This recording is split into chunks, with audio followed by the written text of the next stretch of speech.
The live TV, सच सबसे आगे।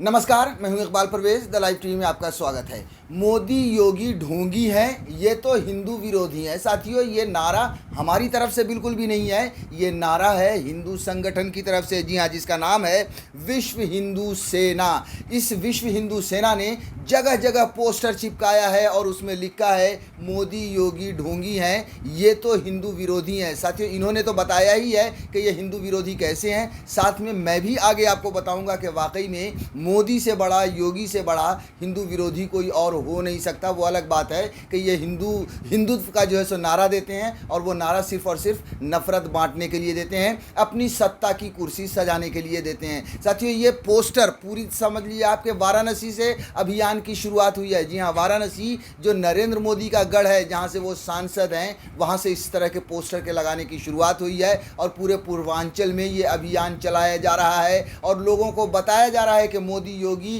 ढोंगी हैं, ये तो हिंदू विरोधी हैं।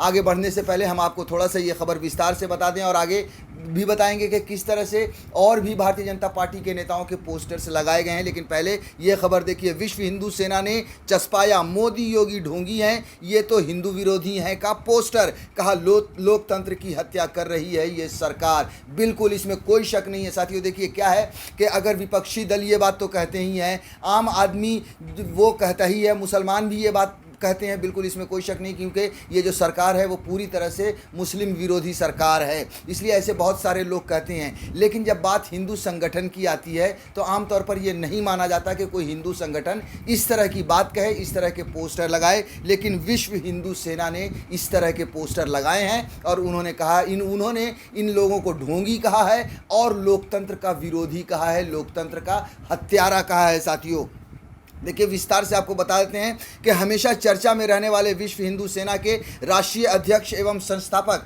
अरुण पाठक भाजपा के खिलाफ पूरे पूर्वांचल में मोदी योगी विरोध के पोस्टर लगा रहे हैं। पूरी तरह से अभियान चला रहे हैं। बिल्कुल जी नहीं कि एक जगह पे या किसी एक इलाके में पोस्टर लगा दिया, बल्कि पूरी तरह से अभियान चलाया जा रहा है। और जैसा कि मैंने पहले भी कहा, वाराणसी से शुरू होकर पूर्वांचल तक ये अभियान फैल चुका है। साथियों, अरुण पाठक का ये अभियान अब वाराणसी से निकलकर पूर्वांचल फैल रहा है। पोस्टर के माध्यम से अरुण पाठक मोदी और योगी को हिंदू विरोधी बताने में लगे हैं। पाठक ने कहा कि प्रदेश सरकार लोकतंत्र की हत्या भी कर रही है, व्यक्ति की अभिव्यक्ति पर भी प्रदेश सरकार लगातार हमलावर है। और बाद में उन्होंने ये भी कहा कि प्रदेश सरकार के लोकतंत्र की हत्या के कारण में पिछले 1 साल से घर से बाहर रहना पड़ रहा है। जहाँ हम सब जानते हैं साथियों कि जो भी इस सरकार के ख़िलाफ़ आवाज़ उठाता है, मोदी सरकार के ख़िलाफ़ आवाज़ उठाता है, योगी सरकार के ख़िलाफ़ आवाज़ उठाता है, सच की आवाज़ उठाता है, उसे जेल में डाल दिया जाता है। उस पर तरह तरह के मुकदमे लगा दिए जाते हैं, UAPA और NA ऐसे पता नहीं कौन कौन से एक्ट लगा दिए जाते हैं और वो जेल में सड़ रहे होते हैं। साथियों, यही वजह है साथियों कि अरुण पाठक बगावत पर तो उतर आए हैं, लेकिन साथ में वो अलग अलग जगहों पर भटक रहे हैं कि कहीं उन्हें भी पकड़कर जेल में ना ठूंस दिया जाए। उन्होंने खुद कहा है कि 1 साल से घर से बाहर रहना पड़ रहा है, मेरा बेटा मुझे देखने के लिए रो रहा है, मेरी माँ, मेरी पत्नी सब फ़ोन करके रो रहे हैं, लेकिन मैं दर दर की ठोकरें खाने के लिए मजबूर हूँ। ऐसी सरकार जिसने प्रमुख हिंदूवादी नेता कमलेश तिवारी को मिले वाई श्रेणी की सुरक्षा हटाकर जिहादियों से हत्या करवा दी और उन हत्यारों का सर कलम करने वालों को मैं 1 करोड़ रुपया इनाम देने की बात का, तब सरकार ने मेरी भी सुरक्षा हटा ली। मेरे अपने निजी सुरक्षा कर्मी भी थे, उसे भी हटाना पड़ा और मुझे दर दर की ठोकरें खानी पड़ रही है। साथियों, असल में मामला ये है कि ये जो कमलेश तिवारी की जो हत्या हुई थी, उसके बाद से ये सुर्खियों में आए थे, क्योंकि इन्होंने कहा था कि जिन लोगों ने उनकी हत्या की है उनके सर कलम कर दो वगैरह वगैरह, इस तरह के विवादित बयान दिए थे। मगर अब जो है सो ये सरकार के खिलाफ ही मोर्चा खोलकर खड़े हो गए हैं, क्योंकि हम सब जानते हैं कि योगी के खिलाफ वैसे भी वहाँ पर ब्राह्मणों ने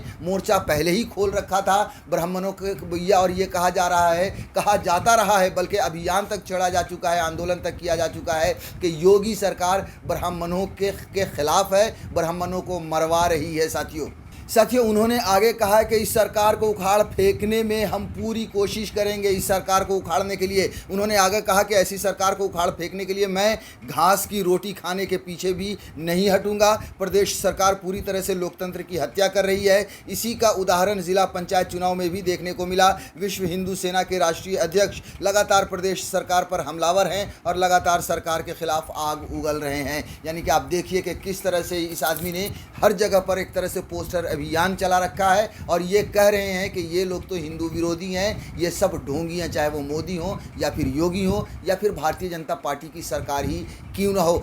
साथियों, वैसे तो अरुण पाठक के पास अपनी वजह है हिंदू विरोधी कहने की, लेकिन अगर आप हमारी बातों पर गौर करें या बहुत सारे ऐसे लोगों की जो देश में बहुत तरह के जैसे राजनीतिक विशेषज्ञ हैं या फिर जो बहुत ज़्यादा अमन पसंद लोग हैं, उनकी भी अगर बातें करें तो वो भी ये मानते हैं कि ये जो भारतीय जनता पार्टी की सरकार है, ये जो नरेंद्र मोदी हैं या जो योगी आदित्यनाथ हैं, ये सब हिंदू विरोधी ही हैं और सबके अपने अपने तर्क हैं। जैसे अगर मैं अपनी बात करूं या और विशेषज्ञों जिनसे मैं बात करता हूं तो उनसे भी ये बातें सामने आती है कि आप देखिए कि अगर इस देश में बेरोज़गारी फैली है, जी हाँ, बेरोज़गारी अगर इस देश में फैली है तो उसमें ज़्यादातर कौन लोग हैं?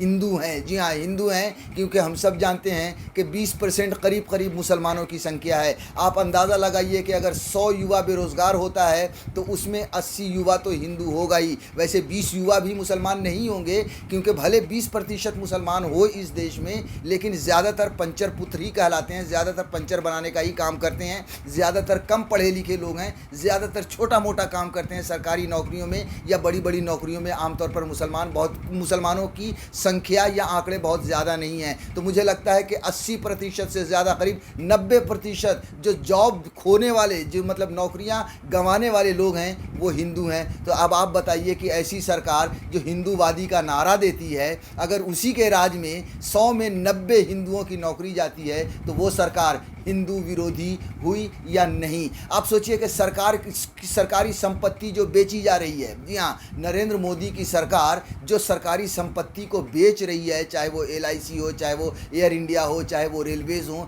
ये सरकारी संपत्ति किसकी है? ये भी तो हिंदुओं की है, इस देश की है। मानते हैं, इसमें कोई हकीकत, कोई इसमें कहने में ये नहीं है, इस देश की है। लेकिन जैसा कि मैंने पहले भी कहा कि 80% से ज़्यादा हिंदू इस देश में रहते हैं, तो फिर नुकसान किसका हुआ? इस देश के हिंदुओं का ज़्यादा नुकसान हुआ, इस देश के मुसलमानों का उतना नुकसान नहीं हो रहा है। नरेंद्र मोदी जो सरकारी संपत्ति को बेच रहे हैं, साथियों, इस देश की अगर अर्थव्यवस्था कमज़ोर हो रही है तो देश कमज़ोर हो रहा है, और जब देश कमज़ोर हो रहा है तो अब माना कि हर भारतीय कमज़ोर हो रहे हैं, लेकिन उसमें 80% से ज़्यादा हिंदू कमज़ोर हो रहे हैं। साथियों, आप देखिए कि किसानों के खिलाफ जो 3 काले कानून नरेंद्र मोदी ने बनाए हैं, उससे नुकसान किसको हो रहा है? किसानों को हो रहा है। 80% से ज़्यादा किसान कौन है? हिंदू हैं। साथियों, तो अब आप ही बताइए कि ये सरकार हिंदू विरोधी है या नहीं? ये सरकार ढोंगी है या नहीं? ये सरकार सिर्फ़ और सिर्फ जो हिंदू मुसलमान का जो नारा देती है, वो सिर्फ़ और सिर्फ सत्ता के लिए नारा देती है या नहीं? साथियों, वैसे अगर हम पोस्टर के खेल की बात करें तो ये पहली बार नहीं है कि नरेंद्र मोदी और योगी के खिलाफ पोस्टर लगाए। भारतीय जनता पार्टी के नेताओं के खिलाफ पोस्टर्स लगते रहते हैं। ख़ासतौर से जब से किसान आंदोलन शुरू हुआ है, हमने देखा है कि किसानों ने किस तरह से अपने अपने गांव में पोस्टर बैनर्स लगाए हैं, गांव के बाहर, कि यहाँ भारतीय जनता पार्टी के नेताओं का प्रवेश निषेध है, यानी उनका आना मना है। तो ये कहीं ना कहीं इस तरह से पोस्टर में बीजेपी के नेता दिख रहे हैं, और ये जो पोस्टर है, ये दर्शा रहे हैं कि लोग, इस देश की जनता कितनी खफा है नरेंद्र मोदी से। अब आप समझ लीजिए कि अभी तक विपक्ष हमलावर होते थे, अभी तक जो किसान हमलावर हो रहे थे क्योंकि किसान खफा हैं, युवा भी हमलावर हो रहे हैं क्योंकि युवाओं के रोज़गार जा रहे हैं। अब तो जो हिंदू सेना है वो भी योगी की सरकार से, मोदी की सरकार से खफा है, और वो भी मोदी और योगी को सत्ता से बेदखल करना चाहते हैं। द लाइव टीवी, सच सबसे आगे।